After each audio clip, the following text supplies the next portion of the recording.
Hello नमस्ते साथीहरू हजुरहरूलाई मेरो च्यानलमा धेरै स्वागत छ। अनि आज चाहिँ मैले यहाँ यो माछा बनाउन जाँदैछु है। आज चाहिँ मैले माछाको रेसिपी लिएर आएको छु हजुर अगाडि। अनि यो तिलपिया माछा हो है। माछा चाहिँ तिलपिया रहेको छ। मैले चाहिँ यसलाई धोएर केलाएर टिक्क पारिसकेको छु। यहाँ मैले माछाका लागि चाहिने सबै सामानहरू जम्मा गरिसकेको छु, रेडी गरिसकेको छु। देख्न सक्नुहुनेछ मैले चाहिँ यहाँ प्याजलाई काटेर राखेको छु। एउटा कागतीलाई पनि लिए अनि यो लोकल टमेटो अनि त्यसपछि यो चाहिँ प्याजको डाँठ अथवा प्याजको पात है। अनि त्यसलाई पनि काटेर राखेँ। अनि यहाँ थोरै यो लसुन अदुवा अनि धनियाँ यो जिरा सबै मिसाएर मैले मजाले सिलौटोमा पिसेको हो है। मलाई चाहिँ यसरी पिसेको मनपर्छ, टेस्ट पनि एकदमै मिठो आउँछ हामीले मिक्सरमा पिसेको भन्दा चाहिँ। अनि यहाँ छ धनियाँ, यो चाहिँ लास्टमा गार्निसिङको लागि। अनि खुर्सानी पनि रहेको छ है। मैले चाहिँ यति राखेँ।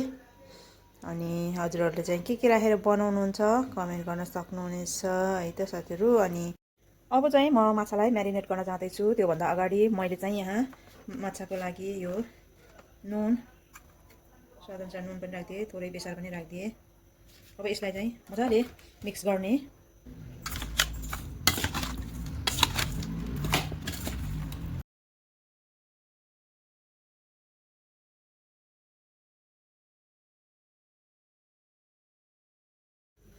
अब चाहिँ मैले ग्यास अन गरेर भाँडा पनि बसालिसकेको छु माछा फ्राई गर्नको लागि र तेल राख्न जाँदैछु।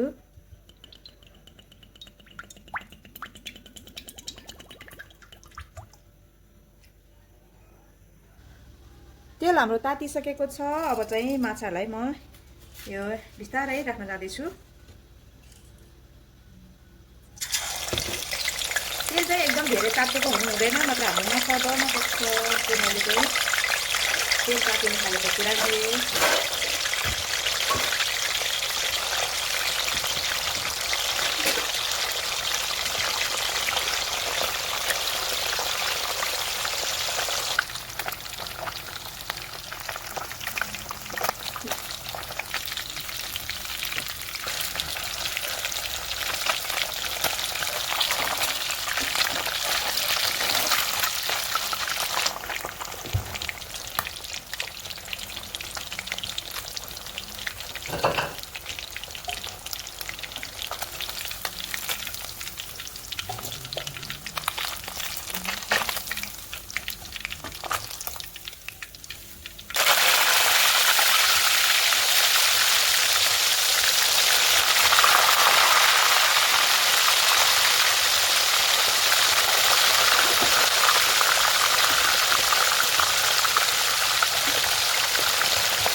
माछा मैले फ्राई गरेर सकाइसकेको छु। अब चाहिँ म यहाँ अघिकै तेलमा थोरै तेल मैले निकालेँ। अनि यो रहेको बाँकी तेलमा मैले यस प्याजलाई फ्राई गर्न चाहँदैछु।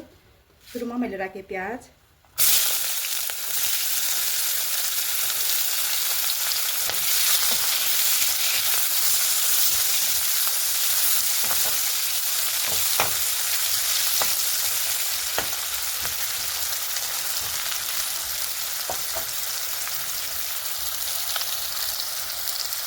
प्याज हाम्रो हल्का सफ्ट भइसकेको छ। अब म यसको माथिबाट राख्न जाँदैछु यो खुर्सानी त्यसै गरेर टमेटो प्याजको राख्दा पनि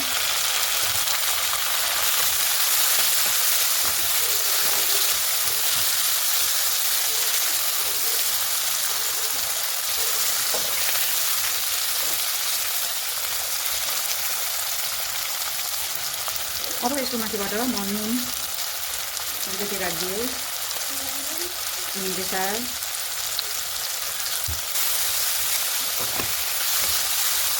चाहिँ अब म 2-3 मिनट छोपेर पकाउँछु।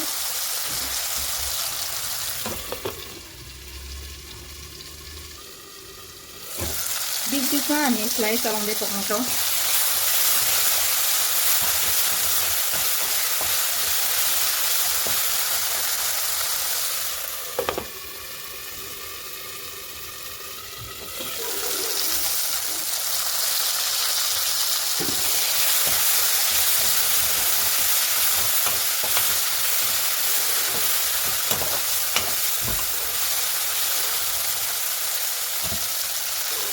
अब चाहिँ म यसको माथिबाट अघिको यो मसलालाई राख्न जाँदैछु। म चाहिँ हातमा राखिदिन्छु।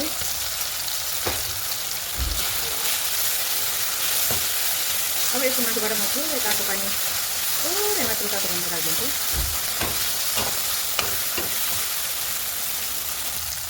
म चाहिँ यहाँ थोरै पानी राख्न जाँदैछु, यो तातो पानी।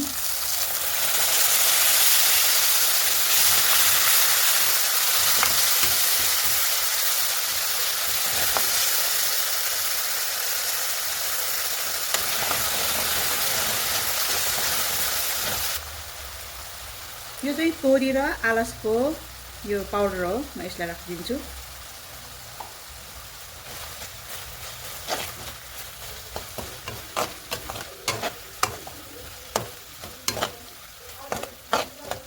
तोरी र आलस राख्दा चाहिँ माछा एकदमै मिठो हुन्छ, ट्राई गर्न सक्नुहुनेछ।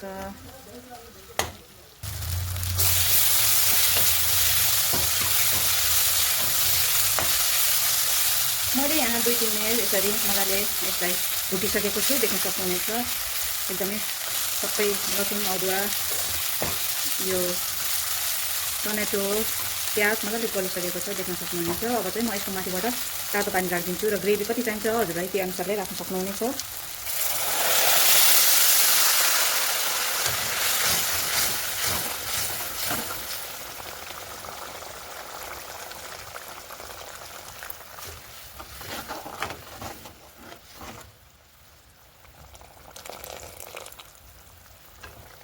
अब यसलाई मजाले उम्लिन दिनुपर्छ। यो ग्रेभीलाई चाहिँ हामी अझै 5 मिनट जति मजाले यसरी छोपेर पकाउँछौँ। यति बेला चाहिँ मैले ग्यासको फ्लेम मिडियम टु लोमा राखेको छु।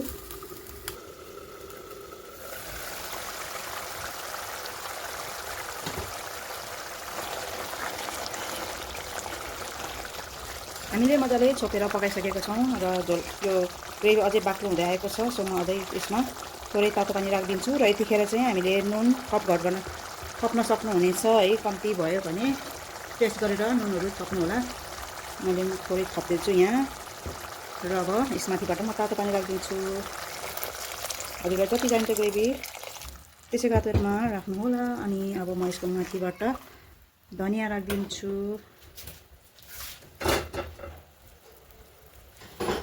त्यस्तै गरेर मैले अब यहाँ लेमनलाई पनि निचोड्दैछु यसको माथिबाट।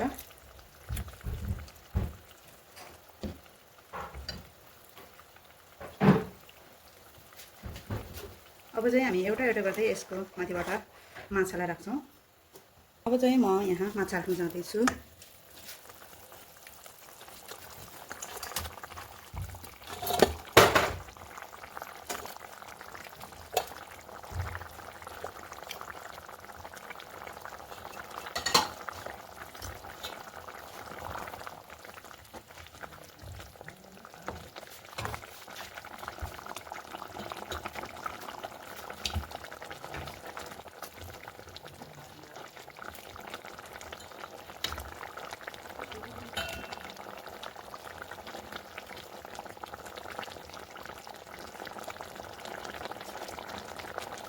अब चाहिँ हामी यसलाई 1 मिनट मात्रै पकाउँछौँ, धेरै पकाउँदैनौँ। माछा चाहिँ हाम्रो अलरेडी फ्राई भएको कारणले गर्दाखेरि अब यसको माथिबाट म फेरि धनिया राखिदिन्छु र रेडी भयो हाम्रो माछा चाहिँ। देख्न सक्नुहुन्छ हाम्रो फिस करी चाहिँ एकदम रेडी भइसकेको छ है।